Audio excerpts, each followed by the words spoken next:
ইসরায়েলের বিরুদ্ধে নিষেধাজ্ঞা চান যুক্তরাজ্য ফ্রান্সের সাবেক শতাধিক কূটনীতিক অধিকৃত ফিলিস্তিনি ভূখণ্ডে ইসরায়েলের নীতি স্বাধীন ফিলিস্তিন রাষ্ট্র গঠনের সম্ভাবনা চিরতরে মুছে দেওয়ার হুমকি সৃষ্টি করেছে এক খোলা চিঠিতে বলেছেন এই কূটনীতিকরা। ইসরায়েলের ওপর যৌথভাবে নিষেধাজ্ঞা আরোপের জন্য নিজ নিজ দেশের সরকারকে আহ্বান জানিয়েছেন ফ্রান্স ও যুক্তরাজ্যের ১০২ জন সাবেক কূটনীতিক।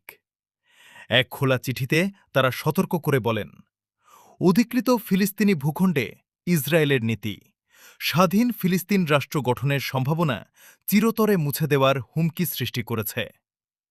শনিবার ফরাসি সংবাদমাধ্যম লে মদে খোলা এই চিঠিটি প্রকাশ করা হয়। চিঠিতে বলা হয়েছে, ফিলিস্তিনে আন্তর্জাতিক আইন সমুন্নত রাখতে ফ্রান্স ও যুক্তরাজ্যকে একযোগে কাজ করতে হবে।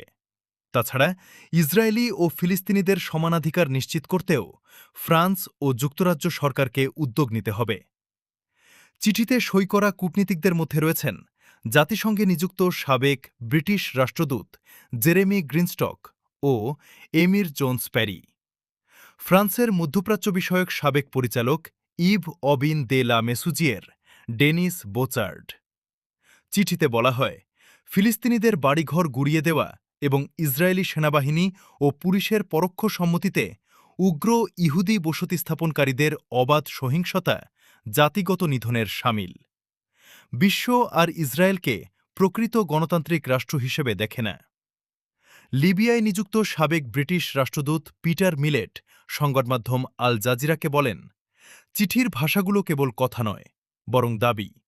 আমরা কেবল কথার মধ্যে সীমাবদ্ধ না থেকে বাস্তব পদক্ষেপ নেওয়ার দাবি জানাচ্ছি।